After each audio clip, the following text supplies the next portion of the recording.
Sveiciens no Gregoras skolas. Mēs gatavojamies pusauģu iesveices apmācībai, piedzīvojumu nedēļai, kas ir vasarā, tagad jūnijā no svētdienas 15. sāksies. Un mēs gribam jūs uzrunāt, ka jūs pieteiktos lūkšanu ķēdē. Mums lūkšana palīgs, lūkšana ķēde, ka tur pieteikties konkrētu stundu, lai lūgtu par šo pasākumu. Mēs aicinām lūgt, tāpēc, ka pagājušajā gadā, kad mēs iesaistījām lūdzējus šajā lūkšana ķēdē, šī piedzīvojuma nedēļa bija, kādu novērojot, daudz mierīgāk nekā iepriekšējos gadus. Piemēram, daudz cilvēku, bet tas bija daudz mierīgāk. Mēs ticam, tas ir jūsu lūkšana, pateicoties lūkšanām, ikvienai lūkšanai, kas bija šajā lūkšana ķēdē.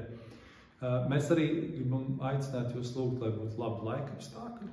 Īpaši mums darētu svētdienas pēcpusdienu, pirmdienas rīts un trešdien, jo mēs būsim tur ārā ceļā.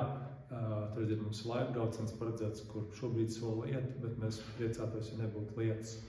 Un tas vienmēr ir labi, ka jūs lūdzat par apsardzību no ļauna, no tādām saslimšanām, no šādām traumām. Mēs būsim tomēr 60-70 cilvēki.